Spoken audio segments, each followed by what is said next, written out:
দেবর সাহেব, তোমার বড় ভাই আজকে বাসায় নাই, চলো আজকে তুমি আর আমি সারা রাত মজা করি। এটা কি বলছেন ভাবি? এটা হয় না। কেন দেবর সাহেব, এত ভাব দেখিও না। না, এটা ঠিক না।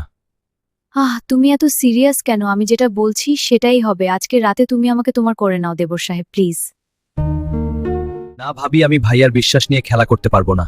তুমি যদি আমার কথা না মেনে নাও তাহলে আমি তোমার ভাইয়া বাসা আসলে বলবো তুমি রাতে আমার ইজ্জত লুটে নিয়েছো। ঠিক আছে ভাবি, আমি রাজি, কিন্তু একটা শর্ত আছে। সেদিন রাতটা ছিল অন্যরকম। ঢাকার ব্যস্ত শহরের মাঝে একটা ছোট্ট সংসারে এমন কিছু ঘটেছিল যা হয়তো অনেকে বিশ্বাসই করতে পারতেন না, কিন্তু সেই রাতটাই প্রমাণ করে দিয়েছিল মানুষের বিবেক আর চরিত্র সবচেয়ে বড় সম্পদ। আর সম্পর্কের মধ্যে যদি অবহেলা ঢুকে পড়ে তাহলে সেই সংসার একদিন না একদিন ভেঙেই যায়। আজকের গল্পটা সেই সত্যটাই আমাদের মনে করিয়ে দেবে। আরিফ সাহেব ঢাকার একজন সফল ব্যবসায়ী, বয়স ৪৫-এর কাছাকাছি। নিজের হাতে গড়া একটা ছোট কোম্পানি এখন বেশ বড় হয়েছে। অফিসে তার কথাই শেষ কথা। কর্মচারীরা তাকে সমীহ করে চলে, এলাকার লোকজনও তাকে ভালো চোখে দেখে। বাইরে থেকে দেখলে মনে হয় আরিফ সাহেবের জীবনে কোনো অভাব নেই, সবকিছুই আছে তার। কিন্তু ঘরে ফিরলেই অন্য চিত্র। আরিফ সাহেবের স্ত্রী সাইমা, বয়স ৪০-এর কাছাকাছি, সুন্দরী, বুদ্ধিমতী এবং সংসারের প্রতি অত্যন্ত দায়িত্বশীল। বিয়ের পর থেকে সে নিজের সব স্বপ্ন, সব ইচ্ছা একপাশে রেখে শুধু সংসারের দিকেই মনোযোগ দিয়েছে। রান্নাঘর থেকে বসার ঘর, সব জায়গায় তার ছোঁয়া। কিন্তু বছরের পর বছর ধরে সে যা চাইছে সেটা পাচ্ছে না। সময়, শুধু একটু সময়, আরিফ সাহেবের কাছ থেকে একটু মনোযোগ। আরিফ সাহেব সকালে বেরিয়ে যান, রাতে ফেরেন, ফিরেও বসেন ল্যাপটপ নিয়ে, ফোনে কথা বলতে বলতে খাওয়া সারেন, শুতে যান দেরিতে।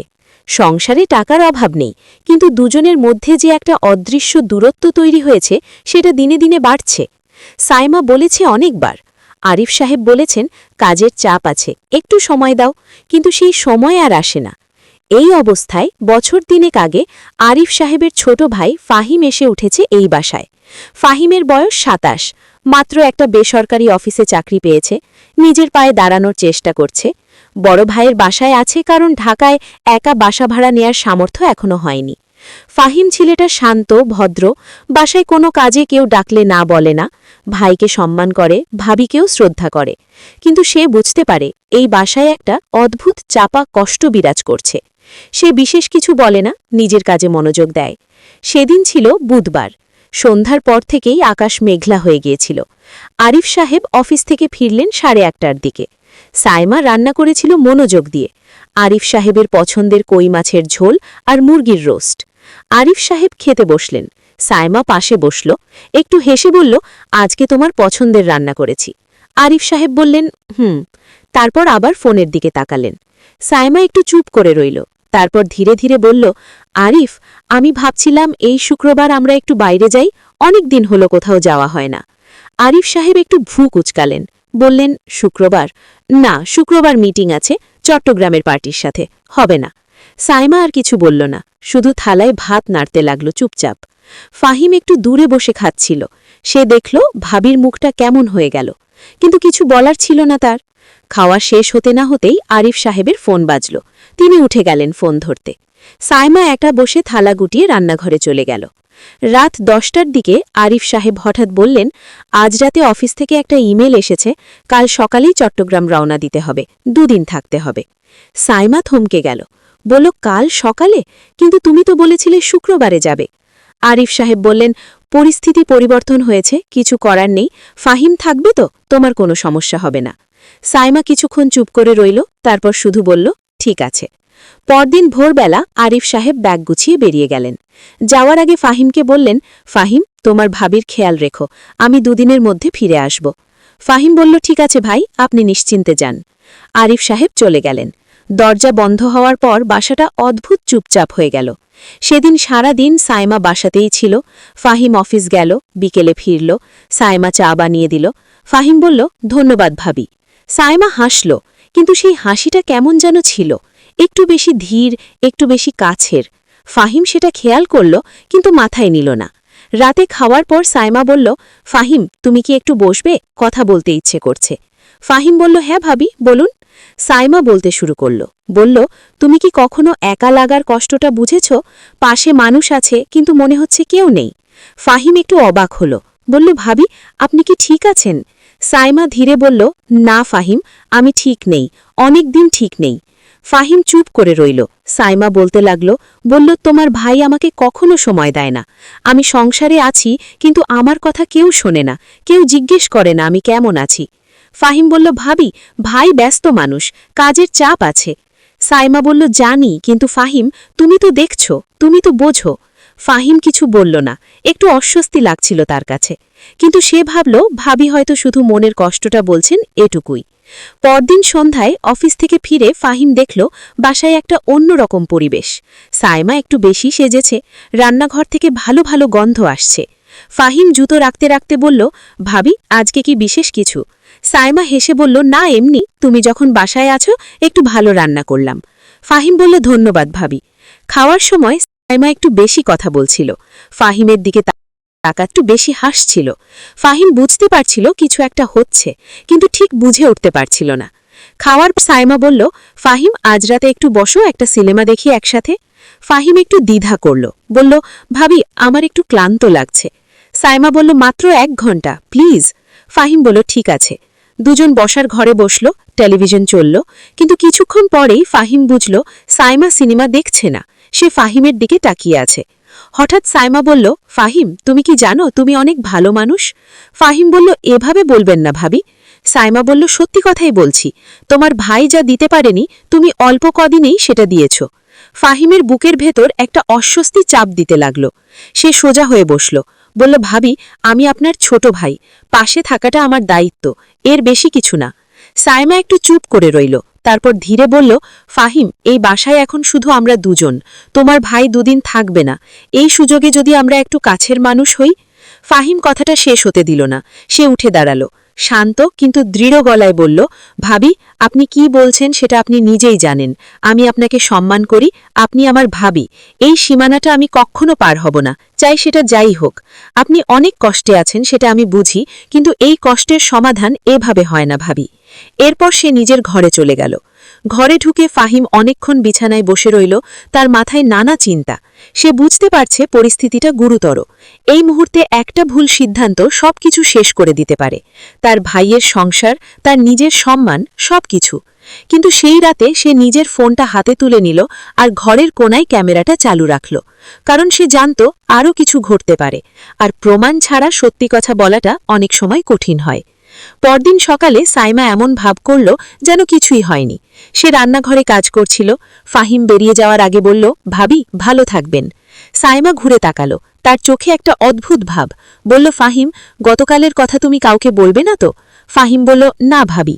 সাইমা বলল, সত্যি ফাহিম? ফাহিম বলল, সত্যি, কিন্তু আমি চাই আপনি ভাইয়ের সাথে খোলামেলা কথা বলুন, আপনার কষ্টের কথাটা তাকে জানান। সাইমা চুপ করে রইল। ফাহিম অফিসে চলে গেল। সেদিন বিকেলে আরিফ সাহেব ফোন করলেন, বললেন, ফাহিম, কেমন আছো? সাইমা কেমন আছে? ফাহিম বলল, আমি ভালো আছি ভাই, ভাবিও আছেন। আরিফ সাহেব বললেন, কাল ফিরব, ফেরার আগে বলবো। ফাহিম বলল, ঠিক আছে ভাই। ফোন রেখে দিয়ে ফাহিম অনেকক্ষণ ভাবল। সে ভাবল গল্পটা এখানেই শেষ করা যেত, চুপ করে থাকা যেত, কিন্তু ভবিষ্যতের কথা ভেবে সে ঠিক করল ভাইকে সব জানাতে হবে, কারণ এই সমস্যাটা এখন না বললে পরে আরও বড় আকার নেবে। পরদিন রাতে আরিফ সাহেব ফিরলেন, ক্লান্ত মুখে ঘরে ঢুকলেন। সাইমা এগিয়ে গেল, বলল, ক্লান্ত দেখাচ্ছে? আরিফ সাহেব বললেন, হ্যাঁ, অনেক কাজ ছিল। ফাহিম ঘরে ছিল। আরিফ সাহেব তাকে দেখে বললেন, সব ঠিক ছিল তো? ফাহিম বলল, ভাই, আপনার সাথে একটু কথা আছে। আরিফ সাহেব সোফায় বসলেন, বললেন, বল ফাহিম। ফাহিম একটু দ্বিধা করল, তারপর বলল, ভাই, আমি যা বলতে যাচ্ছি সেটা শুনে হয়তো আপনি কষ্ট পাবেন, কিন্তু না বললে আরও বড় ক্ষতি হবে। আরিফ সাহেব সোজা হয়ে বসলেন।